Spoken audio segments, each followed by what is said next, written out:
सबसे पहले बात हाइब्रिड आतंकी की। हाइब्रिड आतंकी का मतलब क्या है और जम्मू कश्मीर में सुरक्षा एजेंसियों के लिए कैसे ये हाइब्रिड आतंकी एक बड़ी चुनौती बने हुए हैं, इस रिपोर्ट के जरिए आपको दिखाते हैं।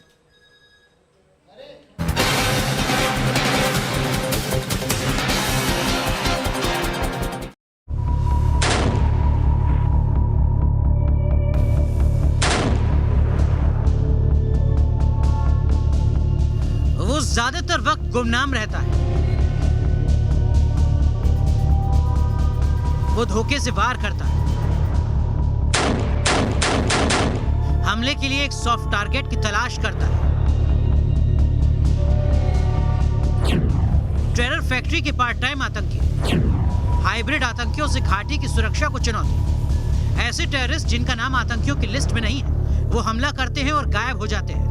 सुरक्षा बलों के मुताबिक पिछले कुछ हफ्तों से श्रीनगर शहर समेत घाटी के दूसरे इलाकों में हाइब्रिड आतंकियों की गतिविधि बढ़ी है। इन आतंकियों ने हमले को तेज किया है, टारगेट किलिंग करते हैं हाइब्रिड टेररिस्ट। तारीख 22 जून 2021, जगह श्रीनगर। किस तरह ये हाइब्रिड आतंकी सेना आतंक के आकाओं के इशारे पर काम कर रहे हैं, उसकी एक खौफनाक तस्वीर है। सीआईडी विंग में तैनात रहे इंस्पेक्टर परवेज अहमद डार नमाज अदा करके लौट रहे थे। इसी बीच रास्ते में घात लगाए बैठे आतंकियों ने परवेज पर हमला कर दिया। तस्वीरों में देखा जा सकता है कैसे पिस्टल से लैस आतंकियों ने बहादुर इंस्पेक्टर पर गोलियां चलाई। इस हमले में इंस्पेक्टर शहीद हो गए। इन आतंकियों के मोडस ऑपरेंडी को समझने के लिए इन आतंकियों के माइंड सेट को समझना भी जरूरी है। सुरक्षा सूत्रों के मुताबिक हाइब्रिड आतंकवादी पड़ोस में रहने वाला कोई भी लड़का हो सकता है। इन्हें ब्रेन वॉश कर कट्टर बनाया जाता है। इसके बाद इन्हें आतंक की गतिविधियों में लगाया जाता है। काम को पूरा करने के बाद ये अपने आका के अगले आदेश का इंतजार करते हैं। इस बीच वो सामान्य लोगों की तरह जिंदगी बिताते हैं। ये जो स्लीपर सेल्स कोई नई चीज़ नहीं है। ये वही अंडरग्राउंड ओवरग्राउंड वर्कर्स हैं उनके पाकिस्तान के, जो अभी तक कश्मीर घाटी के अंदर सक्रिय हैं। के जो ओवरग्राउंड अंडरग्राउंड वर्कर्स हैं वो अलग अलग तरीके के हैं। कुछ हैं लॉजिस्टिक्स वाले, वो सिर्फ उनकी क्या है, उनका रहना सहना, उनका खान पीन वगैरह उसकी करते हैं। दूसरे होते हैं आर्म्स वाले के मिलिटेंट तो बिना आर्म्स के जा रहा है, पर उसके आर्म्स कौन ट्रांसपोर्ट कर रहा है, उसका अंडरग्राउंड ओवरग्राउंड वर्कर जो है। तीसरे हैं जो ओवरग्राउंड वर्कर, उनको खबर देने वाले, इंफॉर्मेशन लेके कि भाई टारगेट क्या है, कहाँ से आ रहा है, कौन आ रहा है, कहाँ जा रहा है, क्या खबर हो रही है। वो तो ये अलग अलग चीज़ के हैं। और एक जो लास्ट में है वो है जो जिसने एग्जीक्यूट करना है, वो अंडरग्राउंड ओवरग्राउंड वर्कर जिसने फाइनली जो गोली मारनी है। तो ये जो चीज़ है ये अभी भी कश्मीर घाटी के अंदर है। बेसिकली वही आदमी है जो पेरोल के ऊपर है पाकिस्तान ISI के ऊपर। जम्मू कश्मीर में पुलिस ने पिछले साल सितंबर के पहले हफ्ते में श्रीनगर को आतंकवाद मुक्त घोषित किया था, लेकिन उसके बाद नागरिकों, पुलिस कर्मियों को और अधिकारियों को निशाना बनाकर हमले किए गए। माना जा रहा है कि ये हाइब्रिड आतंकियों का काम है। स्लीपर सेल की तरह काम करते हैं हाइब्रिड आतंकी। ये साल सुरक्षा बलों के लिए चुनौतीपूर्ण रहा है। इस साल हमने देखा है कि हर नए दिन एक नई चुनौती दस्तक दे रही है। मिलिटेंसी की अगर आप बात करें, कुछ समय पहले हमने ड्रोन हमला देखा, कैसे एक ड्रोन का इस्तेमाल किया लश्कर ने जम्मू एयरफोर्स स्टेशन पे हमला करने के लिए। कुछ समय पहले तक ऐसे हमले की कल्पना भी नहीं की जा सकती थी, लेकिन टेक्नोलॉजिकल वॉरफेयर की अगर आप बात करें तो लश्कर ने बहुत बड़ा अपग्रेड किया है। ये इस हमले से निपटने के लिए सुरक्षा बल जो हैं हर दिन एक नई मीटिंग होती है, नए SOP जो है बना रहे हैं।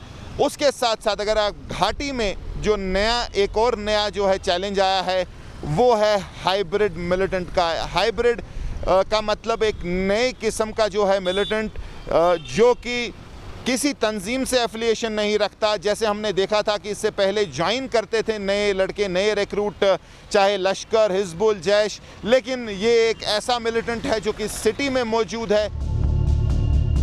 कश्मीर में आतंक के जो बड़े चेहरे हैं उनका लगातार खात्मा हो रहा है। यही वजह है कि आतंक क्या का ऐसे आतंकी खड़े कर रहे हैं जिनके बारे में किसी को जानकारी नहीं है। पार्ट टाइम या हाइब्रिड आतंकियों पर नजर रखना मुश्किल है, क्योंकि वे घटना को अंजाम देने के बाद रोजमर्रा की जिंदगी में लौट जाते हैं। लेकिन बताया जा रहा है कि सुरक्षा एजेंसियां इस नई चुनौती से निपटने के लिए नए सिरे से रणनीति बना रही हैं। बताया जा रहा है कि जल्द ही इन बहरूपी आतंकियों का खात्मा कर दिया जाएगा। Mir Farid, news nation, Srinagar.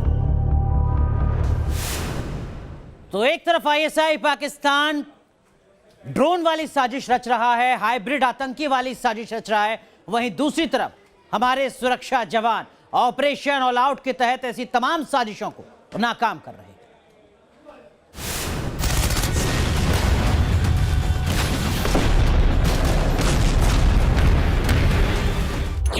आतंक के खूंखार चेहरों के जरिए साजिश, दहशत के लिए विदेशी आतंकियों का इस्तेमाल, घाटी में गड़बड़ी फैलाने का अलग अलग तरीका, गोली नहीं चलानी है तो पत्थरबाजी करवा दो। कभी भाड़े के आतंकी, कभी पत्थरबाजों के जरिए साजिश, ड्रोन हमले के जरिए आतंक की नई चाल।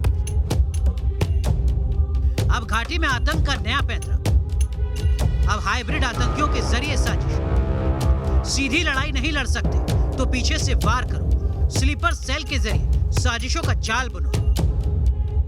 आईएसआई के मोहरे हाइब्रिड आतंकी हाफिज सईद, मसूद अजहर, सैयद सलाउद्दीन, इनके जरिए आईएसआई भारत में साजिशों का जाल बुन रहा है। ये बात किसी से छिपी नहीं है। जानकारों के मुताबिक आईएसआई के इस तरीके से आतंकी संगठनों को बहुत नुकसान पहुंच रहा है। यही वजह है कि अब हाइब्रिड आतंकियों का इस्तेमाल किया जा रहा है।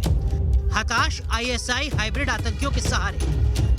जानकारों के मुताबिक आतंकवादी हताश होकर अपने तौर तरीके में बदलाव कर रहे हैं। आतंक के इस मोडस ऑपरेंडी में उनकी हताशा साफ दिखती है। पिस्तौल से लैस हमलावर आसान टारगेट को तलाश करता है। ये लोग कारोबारी, अल्पसंख्यक समुदाय, गैर सुरक्षा प्राप्त नेताओं को टारगेट करते हैं। वो पुलिस वाले जो ड्यूटी पर नहीं है, उन्हें भी टारगेट किया जाता है। इंस्पेक्टर परवेज अहमद डार पर हमला उस वक्त हुआ जब वो निहत्थे थे। पुलवामा जिले में आतंकियों ने विशेष पुलिस अधिकारी, उनकी पत्नी और बेटी की गोली मारकर हत्या कर दी थी। इस घटना का आम लोगों ने काफी विरोध किया था। पर मॉड्यूल है, ये एक स्टूडेंट हो सकता है, एक बिजनेसमैन हो सकता है, आम जिंदगी में ये एक फेरी वाला भी हो सकता है। लेकिन जब मिलिटेंसी की अगर आप बात करें तो इसको एक टास्क मिलता है, एक मिशन मिलता है, जहां वो एक वेपन उठाता है, एक टारगेटेड किलिंग करता है और वापस वेपन रख के जो है अपनी उस ज़िंदगी में चला जाता है जिससे उस पर कोई शक की गुंजाइश नहीं है। इसकी बात जो है पुलिस सूत्र हमसे कर रहे हैं कि ये जो एक नया खतरा है उभर के आया है। पिछले कुछ समय में हमने देखा है एक के बाद एक टारगेटेड किलिंग हुई है। श्रीनगर में पुलिस इंस्पेक्टर को मारा गया, एक एसपीओ को मारा गया, एक सिविलियन जिसको कि इन्फॉर्मर टैग दे के मारा गया। ये जो किलिंग्स हुई हैं ये किसी गुट ने जो है, हालांकि इनमें से कुछ की जिम्मेदारी ली है, लेकिन जिस तरीके से ये हुआ है पुलिस अभी भी जो है ढूंढ रही है इन मिलिटेंट्स को। लेकिन सूत्र ये कह रहे हैं कि ये हाइब्रिड मिलिटेंट ने ये काम किया है, तो एक नई चुनौती है। जानकारों के मुताबिक हाइब्रिड आतंकियों के जरिए हमलों का मकसद भय का माहौल कायम करना है, कारोबारी और सामाजिक गतिविधियों को रोकना है। पूरी प्लानिंग के साथ हमलों को अंजाम दिया जाता है। टारगेट की आवाजाही और उसके कमजोर पल का पता लगाया जाता है। इसके बाद हमलों को अंजाम दिया जाता है। एक तरह से किराए के आतंकियों की तरह काम करते हैं हाइब्रिड आतंकी। हमने देखा है कि पाकिस्तान ने जब भी कभी अपने ट्रेंड आतंकियों को भेजा है, वो जहाँ तो पकड़े गए हैं, जहाँ फिर मारे गए हैं, और साथ में उनके बहुत सा एमुनेशन भी गया है। मगर अब उसने रूट को बदला है। वो ऐसे आतंकी ला रहा है जो अपने नॉर्मल काम करते हैं और वो देखते हैं कि कौन सॉफ्ट टारगेट है। तो ये जो आतंकी हैं, ये एक छोटा हथियार लेके, जैसे एक सिर्फ रिवॉल्वर या एक छोटी गन लेकर इनके ऊपर हमला करते हैं, इनको मारते हैं। तो इस तरीके से वो हथियार को छुपा देते हैं, फिर अपना नॉर्मल काम शुरू कर देते हैं और उनको पकड़ना बहुत मुश्किल होता है। पिछले कुछ महीनों में इन हाइब्रिड आतंकियों ने हत्या की वारदातों को अंजाम दिया है। सुरक्षा बलों के लिए इनकी पहचान एक चुनौती है, लेकिन इस नई चुनौती से निपटने के लिए काम चल रहा है। कश्मीर के आईजी विजय कुमार का कहना है कुछ स्लीपर सेल है जिन्हें हम हाइब्रिड या पार्ट टाइम आतंकी कहते हैं। हम पूरी नजर रखे हुए हैं और जल्द ही उनका पता लगा लिया जाएगा। चुनौती तो है, लेकिन भारतीय सेना इन चुनौतियों से निपटना जानती है। भले ही ये किराए के हत्यारे आज भीड़ का हिस्सा है, लेकिन इनका भी वही अंजाम होना है जो आतंक के नामी चेहरों का हो रहा है। Mir Farid, news nation, Srinagar. और अब बात करते हैं संघ प्रमुख मोहन भागवत के उस बयान की जिसके बाद हंगामा मचा है। हिंदू मुसलमान एक है, लिंचिंग करने वाले हिंदू विरोधी हैं। मोहन भागवत की ये वो बयान है जो देश की सुर्खियों में छाए हुए हैं और विपक्ष इन्हीं बयानों के बहाने बीजेपी को घेर रहा है। हिंदू मेजॉरिटी देश में आप रहोगे तो आपका इस्लाम चला जाएगा, ये भी बताया जाता है। अन्य किसी देश में ऐसा होता होगा, मेजॉरिटी माइनॉरिटी होगा, हमारे यहाँ ऐसा नहीं है। लिंचिंग करने वाले ये हिंदुत्व के खिलाफ जा रहे हैं। अगर हिंदू कहते कि यहाँ एक भी मुसलमान नहीं रहना चाहिए तो हिंदू हिंदू नहीं रहेगा। हम भारत के सब लोगों का डीएनए, सब लोगों का निरपवाह डीएनए समान है। लिंचिंग करने वाले हिंदुत्व विरोधी हैं। भारत में इस्लाम खतरे में नहीं है, सभी भारतीयों का डीएनए एक है। आरएसएस प्रमुख ने उन तमाम विवादित मुद्दों पर दिल खोल के सफाई दी जिस पर संघ को कटघरे में खड़ा करने की कोशिश की जाती रही है। ये हमारा देश है, ये हमारी परंपरा है, ये हमारी तहजीब है और ये हमारे मातृभूमि के कारण मिली है, वो पहला आधार है। और ये परंपरा दूसरा आधार है और तीसरा आधार है ही हम समान पूर्वजों के वंशज हैं। अब ये विज्ञान से भी सिद्ध हो चुका है।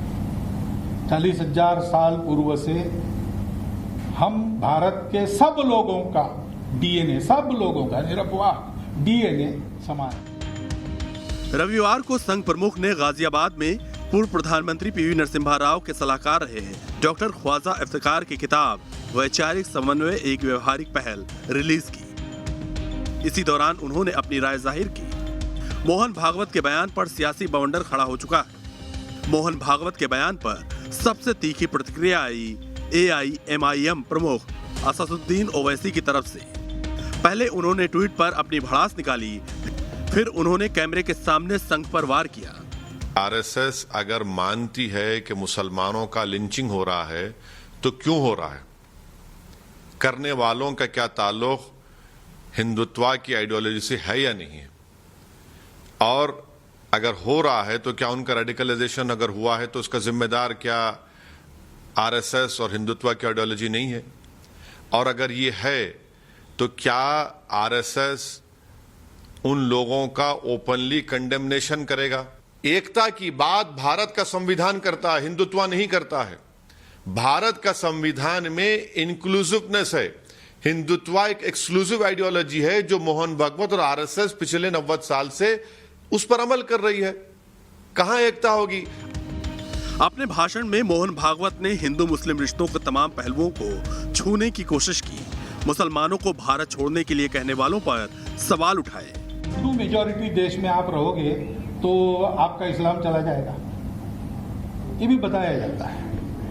अन्य किसी देश में ऐसा होता होगा, मेजॉरिटी माइनॉरिटी होगा, हमारे यहाँ ऐसा नहीं है कि अगर हिंदू कहते कि यहाँ एक भी मुसलमान नहीं रहना चाहिए तो हिंदू हिंदू नहीं है। लेकिन मोहन भागवत का बयान AIMIM हो या फिर कांग्रेस, सभी को नागवार गुजरी। कांग्रेस नेता दिग्विजय सिंह ने पहले ट्वीट कर तंज कसा, फिर मीडिया के सामने अपनी राय रखी। मैं तो शुरू से यही कह रहा हूँ कि हिंदू मुसलमान भाई भाई हम सब एक हैं। यही भाजपा, संघ और विश्व हिंदू परिषद, अरे मोहन भागवत जी आप ही के चेले चपाटे हैं जो इस देश में दंगे कराते हैं। मोहन भागवत जी ने मैं आपसे कहना चाहता हूँ कि मोहन भागवत जी जिन निर्दोष मुसलमानों के साथ बर्ताव आपकी भाजपा और विश्व हिंदू परिषद के लोगों ने किया है, नरेंद्र मोदी जी नंबर 1, योगी आदित्यनाथ नंबर 2, इनके खिलाफ आप क्या बात करेंगे? गाजियाबाद में जिस किताब का संघ प्रमुख ने विमोचन किया था वो अयोध्या बाबरी विवाद से जुड़ा है। यही वो विवाद जिसकी वजह से हिंदू मुसलमानों के रिश्तों में सबसे ज्यादा तलखी रही। संघ प्रमुख ने हिंदू मुस्लिम मुद्दे पर बहस को नई दिशा देने की कोशिश की। विपक्ष इस पर सवाल उठा रहा है, वहीं संघ विचारक विपक्षी नेताओं के बयान को गलत बता रहे हैं। लिंचिंग हिंसा हिंदुत्व की अवधारणा नहीं है और भारत की जो सनातन संस्कृति है और राष्ट्रीय स्वयंसेवक संघ का दर्शन है, दोनों में हिंसा का कोई स्थान नहीं है। लिंचिंग जो लोग भी करते हैं, जिसका भी करते हैं, हिंसा का सहारा जो भी लेता है वो न धार्मिक हो सकता है, कम से कम हिंदुत्ववादी नहीं हो सकता है। मोहन भागवत जी ने इसी को रेखांकित किया है।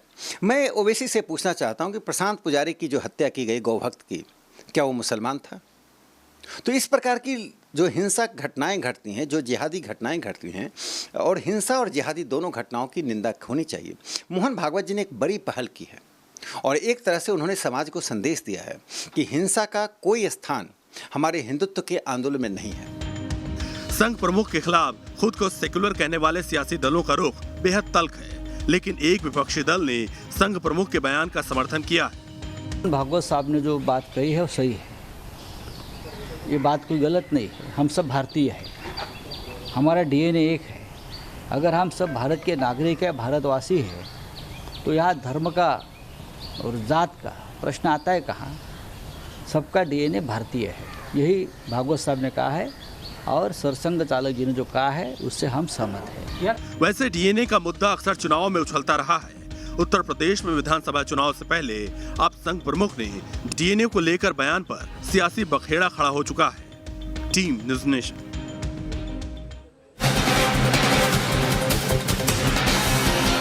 साइप्रस के जंगल में लगी आग ने कहर बरपा दिया है। सैकड़ों हेक्टेयर का इलाका आग की चपेट में आ चुका है।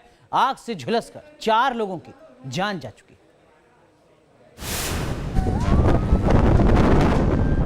दहकते पहाड़ की ये तस्वीरें साइप्रस की हैं। साइप्रस अब तक की सबसे खतरनाक फॉरेस्ट फायर से जूझ रहा है। यहाँ की टूडोस पहाड़ पर 4 लोगों के शव मिलने के बाद सनसनी फैल गई। हाईवे के दोनों तरफ दूर दूर तक आग लगी और आग से जूझते फायर फाइटर। भीषण गर्मी ने इस इलाके में कहर बरपा दिया है। तापमान बढ़ने से यहाँ आग बेकाबू हो गई और तेज हवा ने इसे भड़कने में मदद की।